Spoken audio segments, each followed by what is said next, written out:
Hello friends, I welcome you to English home by Chetan Chod YouTube channel. મિત્રો, આજે આપણે એક નવી સ્ટોરી શીખવાના છીએ, the farmer and the magic goose, એટલે કે ખેડૂત અને એક જાદુઈ હંસ. આમ તો આપણને ખ્યાલ છે કે એક ખેડૂત હોય જે ખૂબ લોભી હોય અને એક હંસ, આમ તો આપણી પાસે મરઘીની પણ વાર્તા આવતી કે દરરોજ એક સોનાનું ઈંડું આપતો હોય અને પછી તેને લાલચ જાગે. તો જોઈએ ઇંગ્લિશમાં આપણે શીખીએ, learn English through story. Let's start.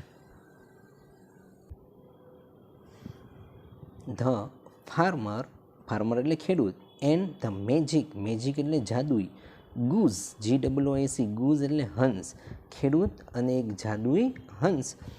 Once, once એટલે એક વખત, આખું once upon a time means એક વખતની વાત છે. A farmer, once upon a time એટલે એક વખત. અ ફાર્મર એટલે ખેડૂત, હેડ એટલે હતું, હેવનું ભૂતકાળ છે, હેડ એટલે હતું. અ મેજિક એટલે જાદુઈ, ગૂઝ એટલે હંસ. એક વખત એક ખેડૂતની પાસે એક જાદુઈ હંસ હતું. એવરી ડે મીન્સ દરરોજ. સી લેડ, હવે જે હંસ છે એ ફિમેલ છે, ફિમેલ હોય એ જ ઈંડું આપે, એટલે C, every day C lead અ ગોલ્ડન એગ, દરરોજ તે એટલે કે હંસ, લેડ એટલે મૂકતું હતું, લેડ ભૂતકાળ છે, લેડ એટલે મૂકતું હતું, લેનું ભૂતકાળ છે.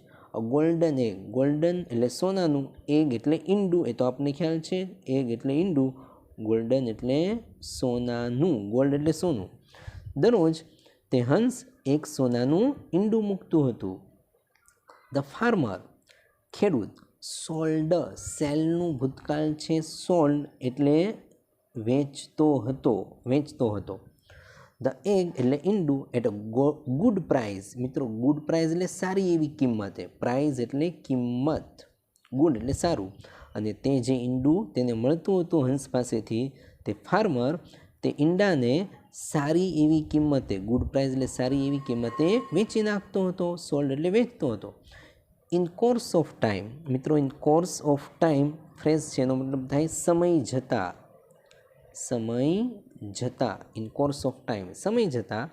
The farmer became rich, farmer એટલે ખેડૂત, બીકેમ એટલે બન્યો, બીકમનું ભૂતકાળ છે, બીકેમ એટલે બન્યો, રીચ એટલે ધનવાન, સમૃદ્ધ, રીચ એટલે ધનવાન અથવા સમૃદ્ધ.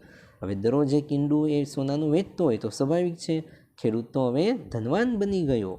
એ બિલ્ડ, બિલ્ડનું ભૂતકાળ છે, બિલ્ટ, બિલ્ટ એટલે બાંધ્યું ભૂતકાળમાં.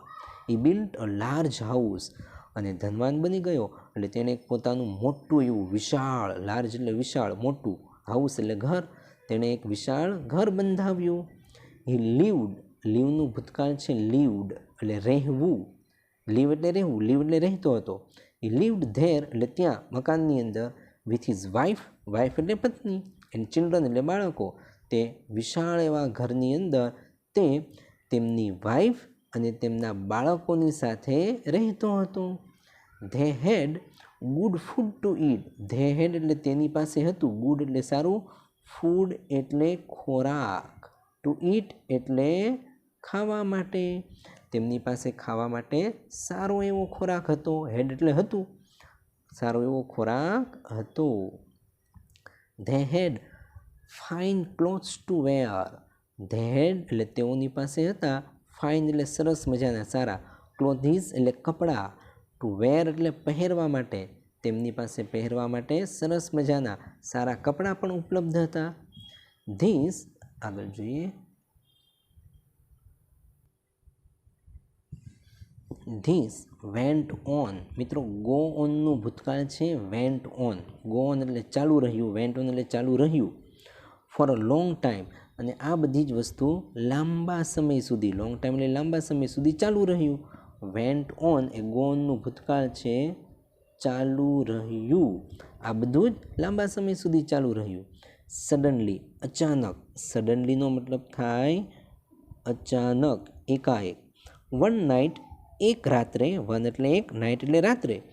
અ વિકેડ આઈડિયા, મિત્રો વિકેડ એનો મતલબ થાય દૃષ્ટ, ખરાબ, હલકટ એવું, આઈડિયા એટલે વિચાર. એક રાતે તેને દૃષ્ટ વિચાર આવ્યો, ખરાબ વિચાર આવ્યો, came to his mind, came to his mind એટલે તેના મનમાં. એક રાત્રે, અચાનક એક રાત્રે, તે ખેડૂતના મનમાં અચાનક એક દૃષ્ટ વિચાર આવ્યો. ઇન હિઝ માઇન્ડ એટલે તેના મનમાં. હી થોટ તેણે વિચાર્યું, થિંકનું ભૂતકાળ છે થોટ, ધેટ કે અહીંયા ધેટ એટલે પેલું ન થાય કે. હી થોટ ધેટ તેણે વિચાર્યું કે હી કુડ બી કેનનું ભૂતકાળ છે could. He could be very rich. Could be એટલે બની શકે, વેરી એટલે ખૂબ જ, રીચ એટલે ધનવાન. તે ખૂબ જ ધનવાન બની શકે.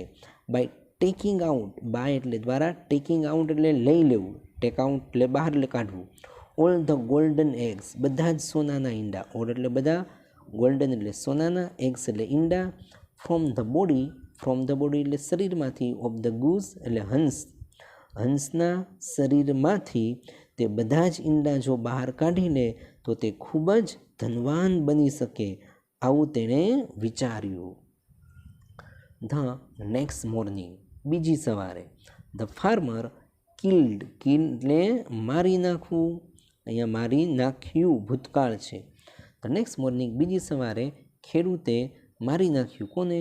ધ ગૂઝ એટલે હંસને. With a big knife, big એટલે મોટું, નાઇફ એટલે છરી, એક મોટી છરી ચપ્પુ વડે તેણે તો હંસને મારી નાખ્યું. હેતુ શું હતો? એક સાથે બધા સોનાના ઈંડા એને મળી જાય ને ખૂબ વધારે ધનવાન થઈ જાય, એ હેતુથી હંસને મારી નાખ્યું. વેન, વેન એટલે જ્યારે, ત્યારે. વેન હી ટોર, મિત્રો TORE, આ ટોર જે છે ને એ TEAR, ટેરનું ભૂતકાળ છે. TEAR આ મૂળરૂપ છે. ટેરનો મતલબ થાય ફાડવું, ટેર એટલે ફાડવું. ઓકે, ટોર એટલે ફાડ્યું. Her body, when he tore her body wide open, જ્યારે ચપ્પુ વડે, નાઇફ વડે તેણે હંસના શરીરને ફાડી નાખ્યું. વાઇડ ઓપન અને ઓપન કરી નાખ્યું, તેનું બોડી ફાડીને ઓપન કરી નાખ્યું. હી ફાઉન્ડ ધેટ તેણે જોયું કે, ફાઇન્ડનું ભૂતકાળ ફાઉન્ડ, હી ફાઉન્ડ ધેટ તેણે જોયું કે there were no eggs inside, હંસના શરીરની અંદર, ઇનસાઇડ એટલે અંદર, નો એગ્સ એક પણ ઈંડું ન હતું.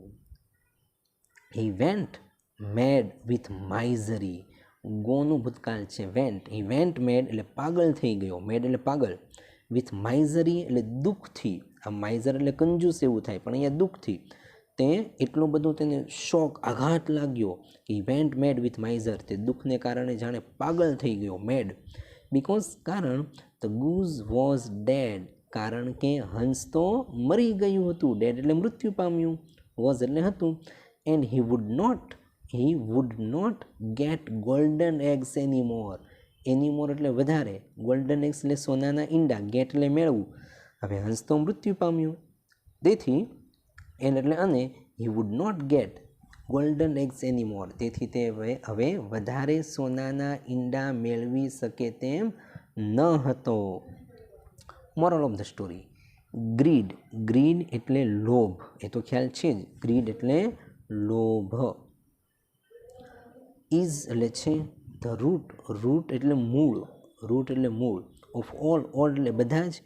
ઇવિલ, ઇવિલનો મતલબ થાય મિત્રો અનિષ્ટ અથવા પાપ, ઇવિલ એટલે અનિષ્ટ અથવા તો પાપ. Greed is the root of all evils, એનો મતલબ લોભ એ બધા જ અનિષ્ટોનું મૂળ છે, લોભ એ બધા જ પાપોનું મૂળ છે. મીન્સ જરૂરિયાત કરતાં વધારે કદી પણ લોભ રાખવો જોઈએ નહીં. જો ખેડૂત એને જે મળતું હતું હંસ દ્વારા દરરોજ એક એક સોનાનું ઈંડું, એનાથી જ જો ખુશ રહી શકતે હતો, પણ છતાં એ ખુશ ન રહ્યો, લાલચ જાગી અને છેવટે તેણે બધા જ મરઘીની સાથે બધા જ સોનાના ઈંડા પણ ગુમાવી દીધા. Means greed is the root of all the evils, લોભ એ બધા જ અનિષ્ટોનું મૂળ છે, લોભ એ બધા જ પાપનું મૂળ છે.